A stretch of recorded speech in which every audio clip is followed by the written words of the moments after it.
इसको मुट्ठी में रखते ही संकल्प करने से मनुष्य उड़ना शुरू कर देता है। तुम ये ले लो और कुल्हाड़ी मुझको दे दो। उस ब्राह्मण कुमार ने कुल्हाड़ी दे दी और मणि ले ली। थोड़ी दूर इधर उधर वो गया और आकर के कुल्हाड़ी से उस ब्राह्मण का सिर काट दिया और अपनी मणि भी उठा ली। फिर वो दूसरे ब्राह्मण के पास गया, उसके साथ भी उसने ऐसा ही किया, उसका ढोल उठा लिया और उसको मार डाला। तीसरे से वो दही का घड़ा भी उठा लिया और उसको भी मार डाला। तृष्णा, लोभ, अब उन वस्तुओं को लेकर के वो फिर उड़ा, एक राज्य में उतरा। उसने ढोल बजा दिया, सेनाएं इकट्ठी कर ली, संदेश भेजा राजा को, या तो अपना राज्य मुझे अर्पित करो, अन्यथा मृत्यु के लिए तैयार हो जाओ। राजा लड़ने के लिए आया और उसने कुल्हाड़ी को आज्ञा दी, इस राजा का सिर काट दो। सिर कट गया, खत्म। वहां की प्रजा ने इस नए राजा का अभिषेक किया। दही की नदियां बह गईं, दूध और दही। उसका नाम दधी वाहन पड़ा। जहां चाहता उड़ के चला जाता, ढोल बजाता, सैनिक आ जाते, रिद्धियों सिद्धियों से संपन्न हो गया। एक बार वो नदी में स्नान कर रहा था, स्वर्ग के किसी वृक्ष का एक फल टूट के उस नदी में गिरा। राजा ने उस फल को देखा, पूछा ये कौन सा फल है? वहां के निवासियों ने बताया, हे राजा, ये अद्भुत फल है, ऐसे फल हमारे यहाँ पूरी पृथ्वी पर कहीं नहीं होते। ये आम्र फल है, आम का दिव्य फल है और इंद्र के बाग से टूट के यहाँ गिरा है। उस फल को राजा अपने यहाँ ले गया, महल में जाके थोड़ा थोड़ा सबको खिलाया। ऐसी सुगंध, ऐसा स्वाद, ऐसी मिठास आज तक किसी ने देखी ना थी। उसकी गुठली राजा ने अपने उपवन में बुआ दी और कहा इसकी देखभाल रखना। वृक्ष उग आया, वर्ष बीते और उस पे फल आने लगे। उपहार में राजाओं को वे फल दूसरे राजाओं को भिजवाने लगा, किंतु उन आम को वो कांटे से बींध देता जिससे गुठली जमे नहीं।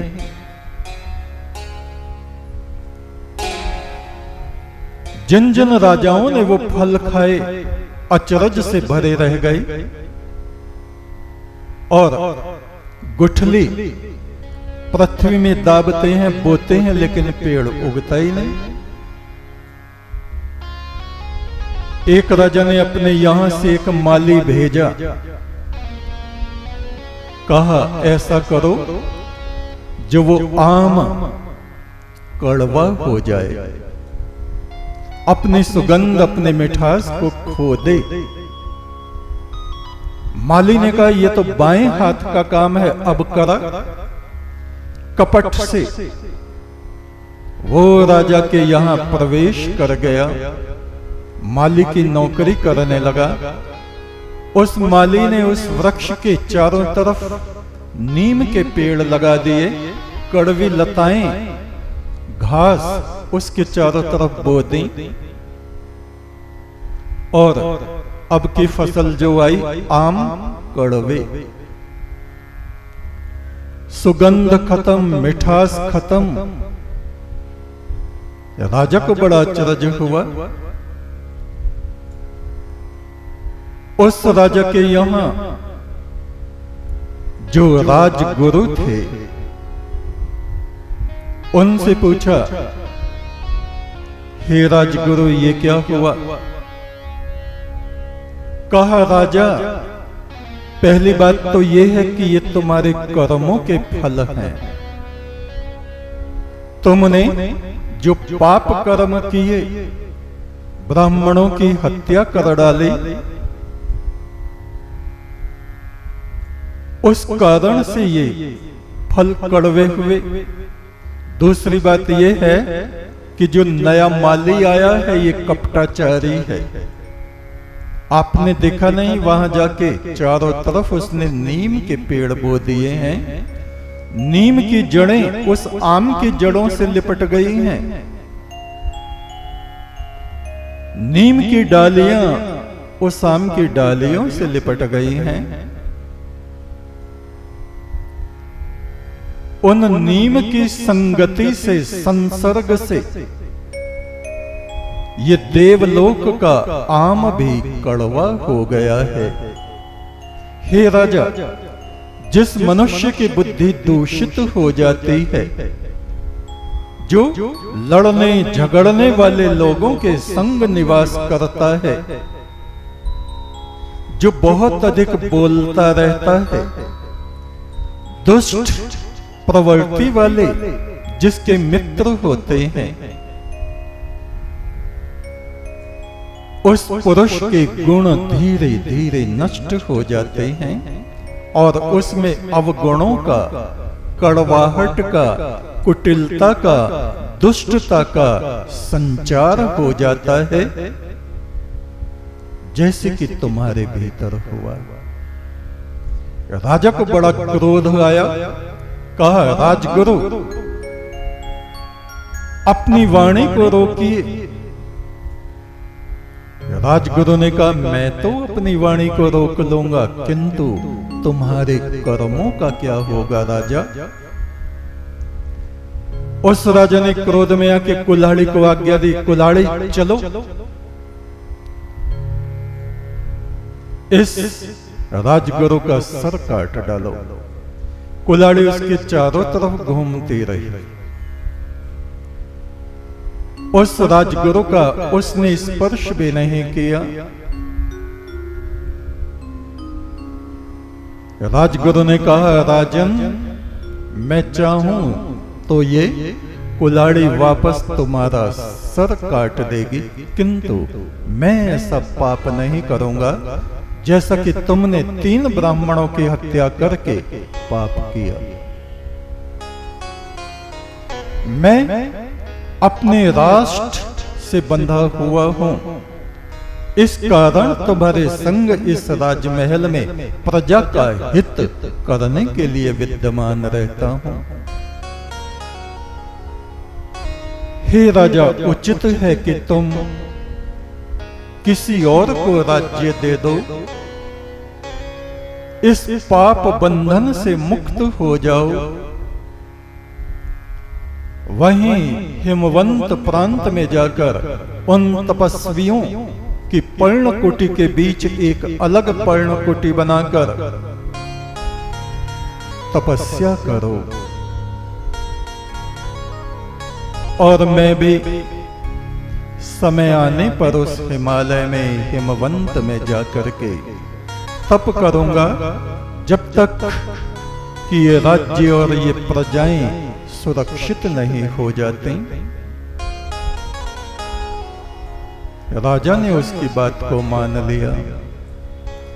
एक धर्मात्मा व्यक्ति को राज्य सौंपा गया और फिर राजगुरु भी उससे भी ऊंचे पर्वत पर जाकर के परम ब्रह्म के ध्यान में लीन हो गया, और समय आने पर उस राजगुरु का शरीर छूट गया। मृत्यु के बाद वह ब्रह्मलोक में गया। शिव ने कहा, और हे नंदी, ब्रह्मलोक में जाने के पश्चात वो राजगुरु का जीवात्मा फिर वापस पृथ्वी पर आया। वो राजगुरु उस जन्म में तुम ही थे। जैसी संगति में जो मनुष्य रहता है उसमें वैसे ही गुण और अवगुण आ जाते हैं।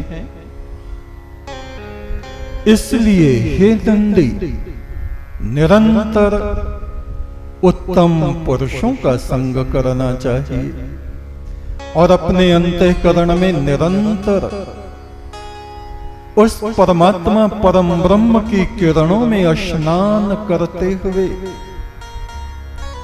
उस परमात्मा को जपते रहना चाहिए।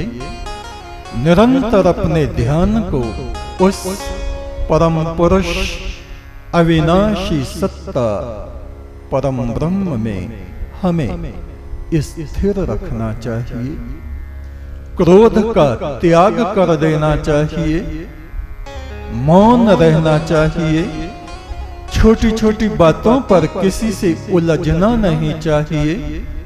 अपने भीतर और दूसरों के भीतर ब्रह्म सत्ता को ही हमें अवलोकन करना चाहिए, देखना चाहिए और विनम्र भाव से समस्त प्राणियों की सेवा में हमें तत्पर रहना चाहिए। हे नंदी, इस पृथ्वी पर ये ही अमृत है। देवताओं ने जिस अमृत का मंथन किया था,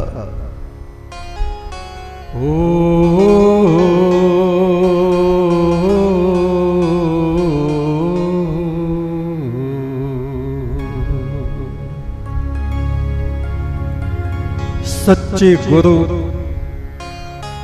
हमारी आत्मा के वस्त्र को ईश्वर के प्रेम से रंगते हैं,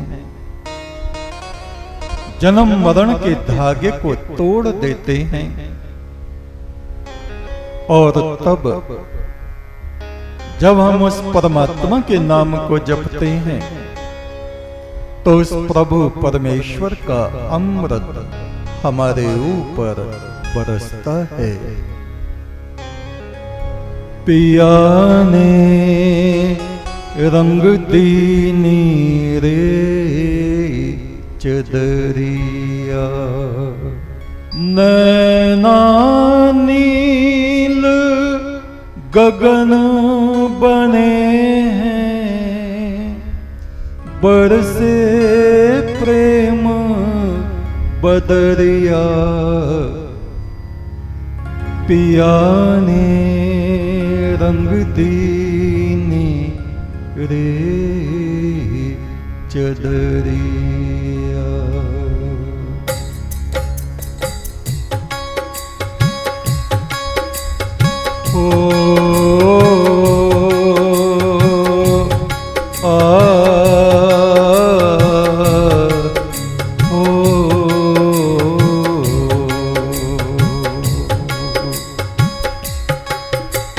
पिया ने रंग दीनी रे चदरिया,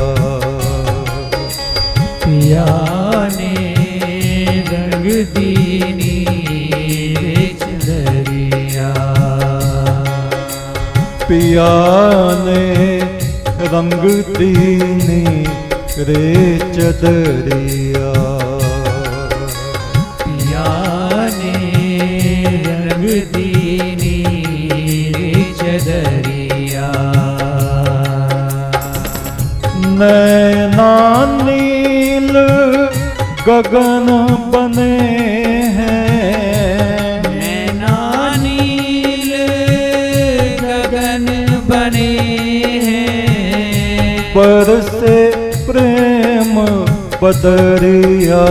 पिया ने रंग दीनी रे चदरिया।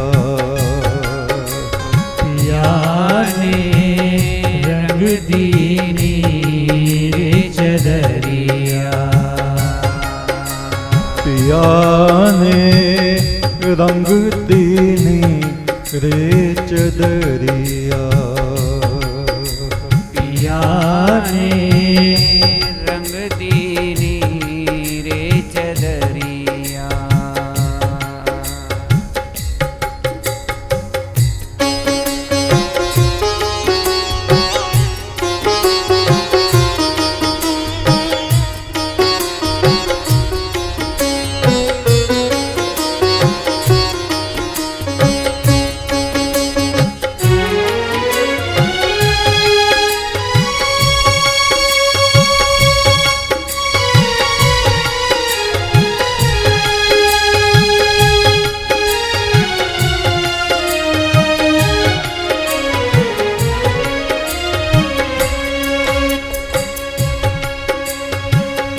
हम लोग बहुत बरसों पहले